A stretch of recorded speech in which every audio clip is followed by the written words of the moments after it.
आत्मनिर्भर भारत को लेकर के अब टग बोट जो है वो अब धीरे धीरे मेक इन इंडिया की तर्ज पर बनने जा रही हैं।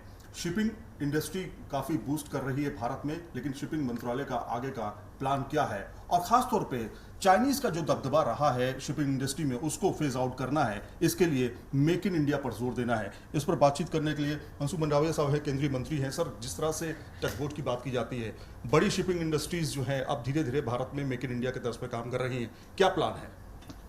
शिप बिल्डिंग ये इंडिया का सबसे पुरानी इंडस्ट्रीज थी।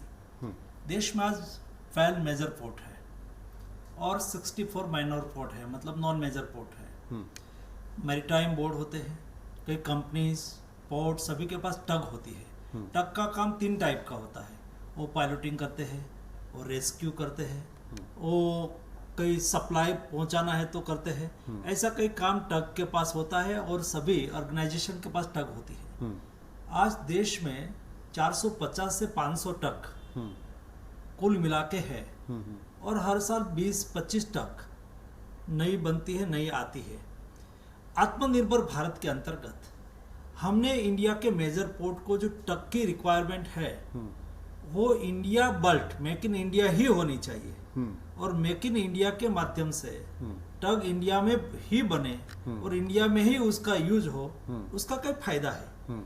एक, शिप बिल्डिंग इंडस्ट्रीज बूस्टअप हो जाएगी। शिप बिल्डिंग इंडस्ट्रीज एक ऐसी इंडस्ट्रीज है, ये लेबर सेंट्रिक इंडस्ट्रीज है, उसमें टेक्नीशियन भी चाहिए, उसमें इंजीनियर भी चाहिए, तो एक रोजगार का बड़ा अवसर हो सकता है और इकोनॉमी के लिए भी बहुत इंपॉर्टेंट है। बिल्कुल। दूसरा उसका फायदा ये है कि हमारे पोर्ट है, शिप बिल्डिंग बूस्टअप होगा तो देश में शिप बिल्डिंग की स्ट्रेंथ बढ़ेगी।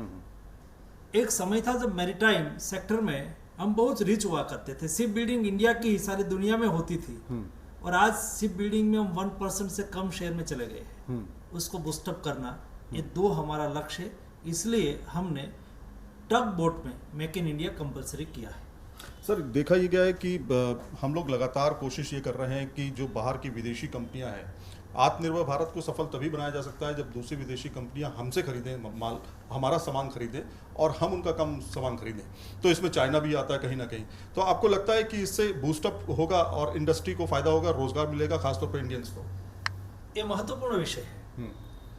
देश में इंडस्ट्रीज डेवलप हो, आपने सही कहा कि देश की जरूरियात हम पूरी करें और आज हमारा इंटरनेशनल ट्रेड है, एक्जिम ट्रेड है, वो $500 बिलियन का हमारा इंपोर्ट है और $300 बिलियन हमारा एक्सपोर्ट है। तो ये दोनों के बीच में गैप भी कम करना है, मतलब मेक इन इंडिया करके उसको एक्सपोर्ट करना है। देश में नई टेक्नोलॉजी के साथ देश की क्रिटिकल रिक्वायरमेंट फुलफिल हो और देश से बनी हुई चीज एक्सपोर्ट हो, इस दिशा में हमने काम करना शुरू किया है।